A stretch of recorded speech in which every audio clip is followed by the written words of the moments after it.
Hello and welcome to the Empower Couples podcast, where here you get modern, non-boring relationship advice for you and your partner to communicate like pros, fight smarter, and stay on the same team no matter the challenge that you face. I am one of your hosts, Aaron Freeman. And I'm Jocelyn Freeman, but you all just know us as the Freemans. Let's talk about boundaries. One of our favorite words. And we're going to cover two specific types of boundaries to protect your marriage. And that is the context we want you to have for boundaries, that these aren't about control. This is about protecting the most important relationship in your life. Yeah, it's such a good point. I think when most hear boundaries, they hear restrictions. So let me just do a sports analogy here. Maybe this will loosen it up for us. So when you are playing a sport, and I played a lot as a kid, so whether that was basketball, baseball, soccer, a sport at its ultimate allows for play at a high level, and in that you can reach higher and higher levels of performance. And so why do people really like watching professional sports? Because there's play and all the effort that has gone into it, we reach these high levels of performance where we're like amazed by how shots at the end of the game just go in, and it's unpredictable, and it's just amazing feat of athletic performance. Okay, now, for that to even happen, a game has to have rules. So since I played basketball the most, there is a court, and that's outlined that you can't go outside of it. There are fouls, and those are very clear. You can score points in different ways. There's the outcome of the game. And so there are boundaries and there are rules of the game. Now, if you want to be a participant, you have to abide by the rules of that game. Once that's set, then you don't have to even think about it very much. That you just operate inside of those guidelines. With those established, now play can ensue. At any time, one of the participants or another team member stops playing by the rules, it all ends. It's not the fun. The game's over, and it's not fun, and no one wants to play with you. Ooh, that's so true. I mean, you're already getting the insight of where we're going with the marriage, right? Does anyone want to play with you in the game of marriage? Well, at a minimum, you have to have the boundaries and guidelines defined. Then play can ensue. Play is the fun. It's the enjoyment. Marriage is supposed to be that way. Yeah. If you're not adhering to the boundaries, you can't even get to play. Now, further, see if my analogy holds, play is fun, and we're also trying to achieve something. So we don't just play basketball for no reason. You play to win. You get a team together. There's a season. There's a professional level. And then there's a championship. So we strive for something. So marriage strives for something as well. And the two of you define what that outcome is. So striving is reaching that high level of performance. And that is a wonderful marriage. One that has high levels of striving and performance. Also defining play. And that all can only exist if there are boundaries and guidelines that you operate inside of. And my final statement, trying to stick with the analogy, even though I didn't play sports, Okay. is that you will feel like you're losing if the two of you are actually playing completely different games, too. Yeah. You're like, one of you is playing by the rule book for soccer, and the other person's playing for the rule book of basketball. Again, I did not play sports, but track with me, okay? No wonder you're both losing, because you're playing by different rule books. So I think we've hit the point. And I don't know if you're losing, but the game is feeling pretty confusing. Some people feel like they're losing right now. But not everyone listening is losing. Or just doesn't feel fun. Either way, you can be you can be in the place of feeling like you're losing. Because I've been there. I've been a kid, and we were trying to play basketball, and someone then kicked the soccer ball like across, or tried to play soccer on the side of it, and it doesn't work. It's confusing. What are we doing here? It gets frustrating. I don't want to let's get this worked out. Yes. So I don't want to say that everyone's losing here. Right. It's at least more challenging and confusing as what you're doing if you're playing two different games. So we can agree. Some people feel like they're losing. Okay. Some people just aren't having fun. All right. Okay. All right. We're making some light of this conversation because we know it can feel very I serious. just crushed that analogy. Is great. Now, let's get into then what we're going to provide for you is what we see two categories of boundaries, and then we're going to get some specifics within it that we see are important to get on the same page about. And the two categories, the way to think about it is for you two to succeed, you need to have boundaries between the two of you. And then the second category, around the two of you. So even just visually imagine that. So we need to have boundaries between us and then around us. So this first category of those being between you, you have to think about, we want to be able to protect our relationship. Therefore, we have to agree on how we treat each other. So yes, there are boundaries that we have between each other. For example, we need to have some kind of a tone and communication boundary. How can we be honest with each other without being harsh? So that means that just because we're in a relationship with someone and just because we have feelings does not mean we get to talk to them any way we want. That is not honoring the boundaries between the two of us, right? So my partner is still this individual whole person that deserves my love and my respect. Therefore, no matter what I'm feeling, I don't get to talk to them anyway. And so you two need to discuss what are our boundaries for how we're going to communicate in a way that honors each other. Because if you did walk down the aisle and you did make vows to each other, that is one of the things I'm sure you said in some way, shape, or form was that you were going to honor each other. And do your words honor each other? Like really check it out and be honest. Is the way I speak to them honoring them as a whole person that I respect? So you want to have those tone boundaries. The other thing is you want to have boundaries for how you two handle conflict. So what we do, we just think this is a simpler way to think about it, is we have 4 agreements for times of conflict. We just think 4, it's a good number. 3 is too few. 5 feels like too many to remember. And with 4, both of you can select 2. Right. Seems kind of fair. So having 2 agreements each that you establish, 4 total, these are the agreements. No matter how pissed we get, no matter how triggered or frustrated, we do not cross these lines. So some of you who've been listeners for a while, you know ours, but I'll share them. So we have no yelling, no name calling or labeling, no bringing up the past as ammunition, and no storming out without saying that we're going to just take a pause and we'll come back to it. Now you have to think for your relationship and the things that tend to escalate things for you guys, trigger each other. You want to establish the ones that are most relevant to you two. And if you're wanting a structure for this, by the way, we actually have an entire exercise and place that you write these down and know how to reestablish them in the heat of the moment.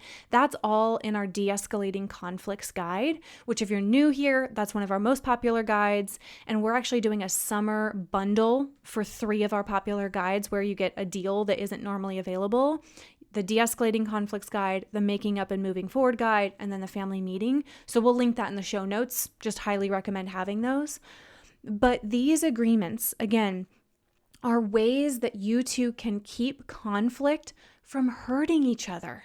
Because that's one of the problems that gets created in a marriage is you start to make excuses for how you're showing up in conflict because of your feelings. Or I only did this because you did that. And you will stay trapped in that cycle forever if you keep making those excuses. Now, you both play a part. We aren't saying this should only be on one person. But if you keep being like, well, I only did it because you did that, it's like you're just trapped. It's like a maze you can't get out of. So we highly recommend coming up with those agreements for times of conflict. So then you also need some emotional and energetic boundaries. So essentially, in your life together, there needs to be an allowance that you are human. I feel like we said that a few times on recent podcasts. So you need to have allowance and grace for your partner to have emotions and frustrations and experience the feelings that one is going to have in this kind of modern life that we all live. But you do need boundaries on how to be supportive of those, how to regulate those yourselves, how you're going to help co-regulate, and I would even say lastly, some boundaries so that emotions don't necessarily cross over on each other. And so I know for some people that might be setting up more time boundaries around work, especially a lot of people work from home. So an energetic, emotional boundary might sound something like, hey, I know we both work from home. Obviously our jobs are here to support our family. I know I'm here all the time, but I need some, kind of boundary around being able to be focused at work. It kind of disrupts me and the flow if you're trying to talk with me about something in our relationship or even our kids or lunches or something in our life management, and you just pop into the room when I'm during work hours. So that would be one version of setting up some energetic and emotional boundaries.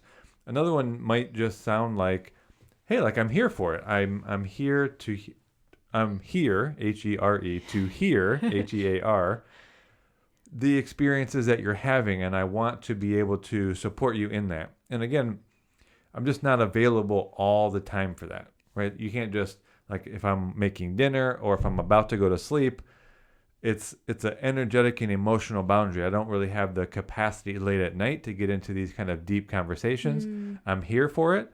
And when we wake up, when I've got full energy and a full cup, probably, of coffee and energy, that I'm here for that. I'm here to hear that from you. I love that. And so before we go into the second category or type of boundaries, the way to really think about this, because I want you guys to have a conversation after listening to this whole episode about these two types of boundaries. And for this first one around boundaries between you two, it's all about, again, honoring each other, respecting each other as individual whole people. And that just because you're in a relationship together doesn't mean you just get to be anyway, speak anyway, talk to them anytime you want. Like, they might not always be in the headspace. And so that's why it's always helpful too to check in of, hey, are you in a space to talk about blank, right? That's honoring each other's energetic boundaries, as Aaron talked about. So talk about those communication boundaries, those conflict boundaries, those energetic boundaries as a way to honor and respect each other. So that's category 1. Now we're going to category 2 of boundaries to protect your marriage. And these are the boundaries around your relationship. So visualize the two of you together, bonded, maybe even your family. Bring in your kids, right? Like, this is your protected family. These are the people that are most important to you. Now you need to have these boundaries around you two to protect this fortress. I wasn't even planning on using that word, but right, like your fortress, your family, those people that are most important to you. Now, there are many different types within this, and I wanted to share. So there's a post I have wanted to share for a while, but I was really nervous to, because I know it's around a triggering topic, but I felt like the honesty is so important because it's such a pain point, and it's around trust, and it's around other people and even friendships. And so if you're on social media, and at the time of hearing this episode, you may have seen this post, but basically there was a moment where Erin, after I got her to bed, this was months ago at this point. Our daughter. Sorry, yes. Did I say Erin, getting Erin to bed? No, you just said someone. You okay, got Sky to bed. I got Erin to bed. I put Erin to bed. No, but I put our daughter to bed, and I came downstairs, and I was downstairs, then Erin came down. And you said to me, hey, I just want to share with you that I had talked to our fill in the blank friend. I want to keep her privacy. And I wanted to let you know I just caught up with her for an hour tonight while you were doing bath and bedtime.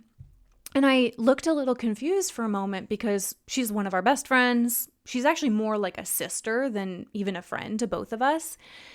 And we both have such a good relationship with her. So I'm not surprised that he catches up with her, I catch up with her. But what he followed up saying, which was so powerful to me, It really, really struck me. And that's why I wanted to share this story. Is he said, well, I feel like this stuff needs to be out in the open because the several friends that we've known recently who've gotten divorced because of some kind of breach, either an emotional breach or even a physical breach, were honestly couples that you would have never expected it from. And that is something that happened in our lives. In the last couple of years, several couples that we have known have gotten divorced because of some form of infidelity, emotional, physical, a little bit of each, different situations. And they're couples you would have never expected it from. And I know this is a kind of emotional topic, but the point of this is you can't be naive. You can't just think, well, that kind of stuff just happens to other people, not me. Anyone who experiences a breach in their relationship would probably say, I would have never seen myself do that. Or I would have never thought that would happen to us in our relationship. A lot of people are blindsided by it, even blindsided by their own choices. They're surprised by it. Now, I'm not saying that's always the case, but that happens. And so what we're getting at is you can't just assume it's not going to happen to you. If this relationship is so important to you, you can't just be on the defense. You have to be on the offense. Am I speaking that right? Right, with the sports analogy. So you can't just be like, oh yeah, like I'm going to make sure if anyone approaches me, I don't seem available. No, you need to be on the offense and make sure people would not even assume you're available. And that's going to look different in different contexts, of course. But for example, let's say you travel for work. Well, you need to think about, how do I make sure that anyone I work with is very clear that my wife or my husband is a priority to me. I love my family. I'm not energetically available at all. Like, you have to be thinking about the signals that you're giving out. Now, when it comes to friendships too, you can't just be naive and be like, well, we're both friends with this person, or, they should know. They've been my best friend for years, even before I met my partner now. You guys, emotional affairs happen all the time and you don't expect it. And so I'm not at all trying to instill fear. I'm just trying to wake you up to not be naive. That you can't even just assume, well, I'm a good person, so I would never do that to my partner. Mm-hmm. And I would even take this a little bit further to say, we're not even talking about the potential for emotional or physical affairs, but we really want you to look at, you're either serving the health of your marriage or you're taking away from it. Mm-hmm. So to think about that even more granularly is, where am I getting instant gratification? So let me give one other analogy before this. Let's take health, for example. And we have the sports analogy too, so you could think about shortcuts. So just say in your health, you know that doing things for the long-term focus is the best. And that's about changing your lifestyle, reducing sugars. Obviously with changing age, we do more animal-based, so even reduce carb and increase our protein. But basically, that the long term is best for your health of your physical body. Similarly with, let's say, sports and athletic performance, you could take a shortcut and you could take steroids or some kind of adrenaline kind of shot, and you can have momentary increase in your performance. Does that last? No. Does that ultimately deteriorate you? Yes. It doesn't lead to the sustainability of your athletic performance. Okay, so how does this play into the marriage? You want to start to look at places where, out of impulse, you're trying to fill a gratification. And we could take this to substances, drinking, smoking things. You're like, oh, but I need to relax. Like, okay, that's on such a short-term instant gratification, and what kind of long-term negative effect is that having on the trust between you and your partner? Absolutely. Even, let's say, looking at someone of the opposite sex at the gym. Oh, this is... I'm just looking. This is nothing. Nothing happened. Are you sure? Because In that moment, you stared at someone and you took energy from them. And fantasized, maybe. Yes, fantasized, and maybe not even that. You took a spark into your loins because you wanted to feel that burst of desire of something like that. Or let's say you talked to someone. Oh, that was innocent. It was very innocent. Yeah. It was nothing. Oh, really? Because you went into that conversation and you wanted to feel better about yourself. You wanted to feel like a big person. You wanted to feel valued. And rather than have the longer term healthy conversation with your partner about how to better meet that need of feeling valued as a person, you went and you took that from this other person in a conversation. So you didn't even ask them. You went and stole that energy from them so you could feel that instant gratification. So that's really how I've been thinking of these things. And to honor and protect your marriage and to create boundaries around the two of you, you want to think of the long-term positive benefits. If there's a need that you have, if there's a desire that you have, your marriage should be set up for the two of you to help meet both of those needs. Now, if you're going outside, however we've defined this, social media pictures, text, talking to someone, glances, are there ways in which these are innocent and benign? Absolutely. But you got to look at yourself. Are you stealing energy to get instant gratification around any of the things I mentioned? If so, that's a place you should establish a boundary. And it's also taking your attention. And is your family or the primary people in your life getting that attention? And so I actually want to go into a couple other categories that some people overlook. One being even just the amount that we're on our devices and on social media. And I don't even mean just because you're looking at other people who are attractive. That should be obvious that we're saying that is something you should really look at of if that's honoring and protecting your marriage and your attention.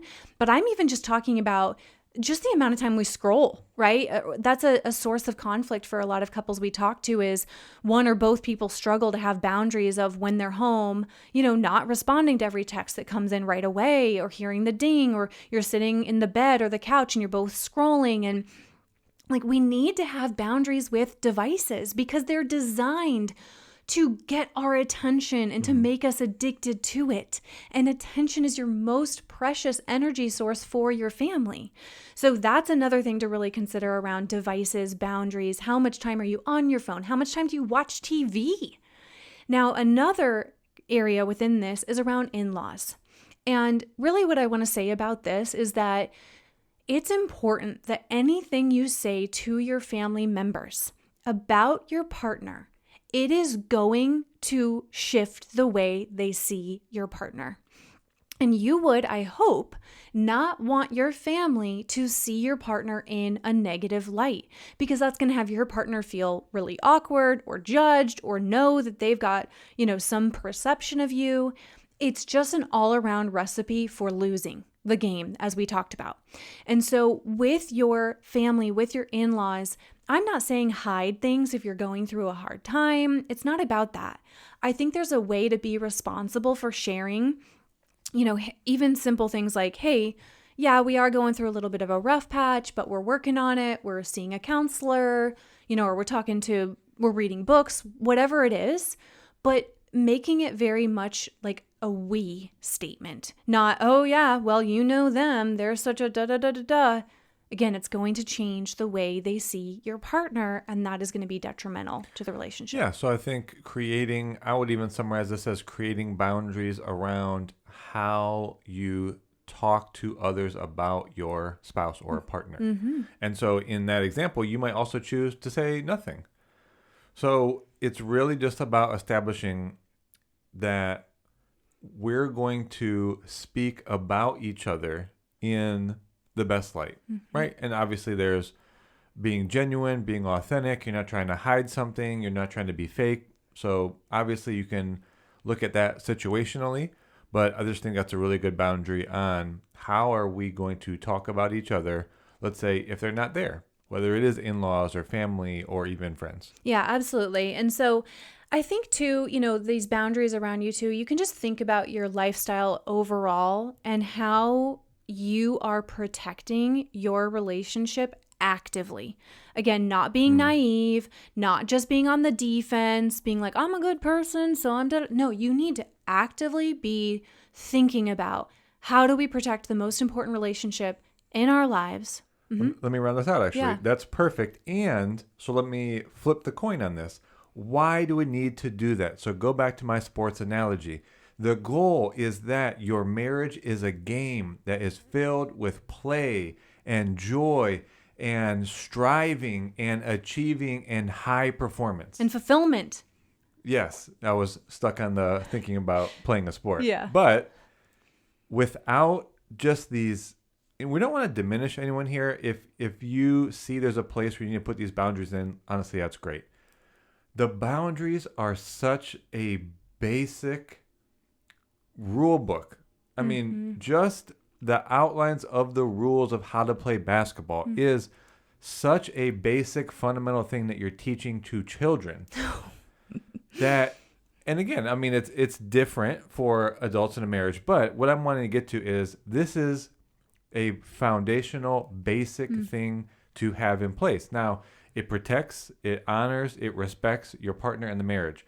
But again, you just need to have that in place because now you can feel free to get after it, to play, to have fun, to the joy, to strive, the performance, and the achievement. And that's really what we're trying to do here. But so many people are trying to do all this achievement and want this connection and joy, and you don't even have the defined boundaries. And because you don't, you're accidentally, in a way, going beyond these boundaries, and it's just eroding trust and connection. And if you don't have that, you don't have play, you don't have the performance, it's not going to be as fun. No, and it causes unnecessary conflict that is derailing your day and your weekend, and it doesn't feel as connecting. You're not able to focus on your intimacy, your connection, you're just enjoying conversations. And so we really do hope that this episode was valuable for you. We want you to have conversations about these in a constructive way. Don't do it right during a conflict. Listen to this episode together and say, okay, the Freeman said, let's talk about each of these two categories and types of boundaries. So the boundaries between us and then the boundaries around us, because again, we want to win. We want to win the game of marriage and love this life together. Now, if you know that there are dynamics that show up in your conflict, in your communication, that derail you guys, that make it hard to keep these boundaries, you just must get that 3-bundle guide that I mentioned. I mean, every couple should have it. That's why most of our audience has gotten those guides, because we can't meet with you all individually. So we took so many of our coaching principles and the frameworks we would walk you through into these guides for a ridiculously low price, you guys. It's a fraction of what you would pay to meet with us privately. So go to the link in the show notes to get the summer-only bundle deal of the 3 popular guides. As I said, De-Escalating Conflicts, How to Effectively Repair After Arguments, and then the Family Meeting Guide, which is all about proactively communicating, having these check-ins so you're communicating really well. So that link will also be in the show notes, and you can also find it on our social media profile. But we hope that this conversation just makes you get on the same page. So you're playing the same game, you're having fun, and please let us know if you've enjoyed this episode. By the way, if you're new here, make sure you hit the subscribe button so you can hear past and future episodes. And if you enjoy our content, please give us a rating on whichever platform you're listening on. And we read your reviews. They all make a difference so much. And with that, you guys, we will talk to you on the next episode.